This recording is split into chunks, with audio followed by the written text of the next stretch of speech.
This is a Stipple Wild video, so if you don't have Stipple Wild, you won't be able to follow along. So in this video, I'm going to talk about how I got this maze pattern, um, and this is just kind of a rough one. Maybe in a different video, I'll explain how to do it more precisely, but it gets a little bit technical. So I'm going to launch Stipple Wild.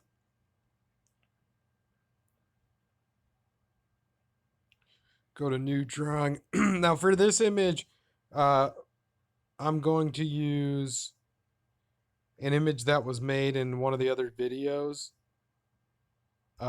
Basically, what we want is some kind of hard black and white image.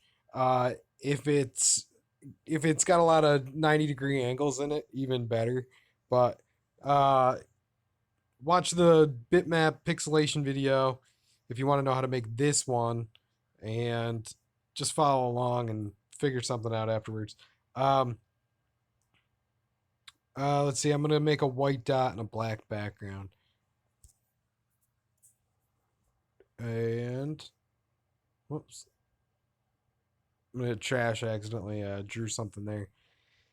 All right, so first of all, what we want is we're gonna go and shrink our dot size a little bit. Um, Keep it at circle. Go over to the grid menu, and we're gonna pick Pixgap. Pixgap. For columns, we're gonna use a 1, and then for row distribution, um, I'm gonna pick 12. Now, this might change on your device,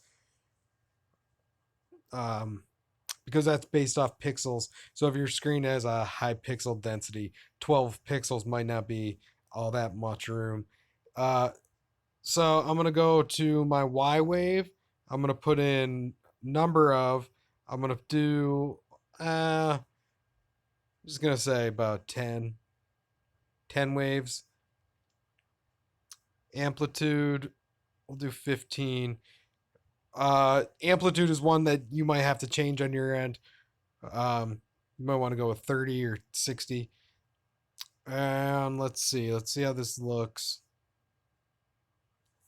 All right. So I forgot to hit the zag Y button, and I'm going to hit RE to do it again. And let's take a look. All right. So now we have one set of waves. Now go over to the levels palette, and I'm going to flip the black and the white around. And then I'm going to go over back to my grid menu. And for my amplitude, I'm going to put the negative of whatever number you had put in there. So in this case, it's going to be negative 15 for me. And then I'm going to hit fill again. And now you'll see we have that maze kind of pattern. Now, you can see that that my slats or whatever, they don't really line up. And if you use some math, you can get them to line up. But as I said, that gets a little bit too in depth. And this will be a good intro to this effect. So let's try one other thing that's kind of cool. Uh, I'm going to shrink my dot size just a little bit. Now I'm going to take this draw image, and I'm going to apply it to the mask.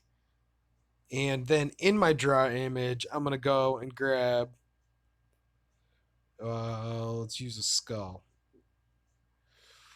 This one.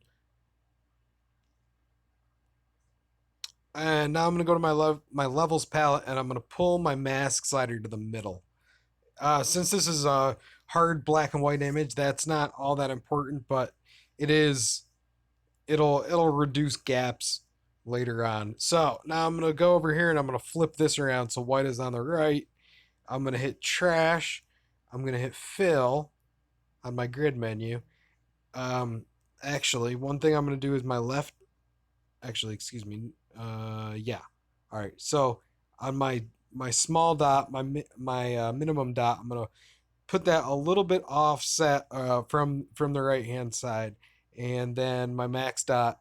So it's something like this. It might change on your end. Again, dot size is somewhat dependent on your screen size. So let's hit fill, and now we have the maze. in one part of our mask image, but we also have a skull in there. And now I'm going to flip around my mask. I'm going to go back and invert that Y amplitude and make it go from negative 15 to positive 15. And I'm going to hit fill, and now we've put an image in that maze. Um, so that's about it. Let's save this. And again, we don't have, like, right here. This is a good example of a very clean intersection.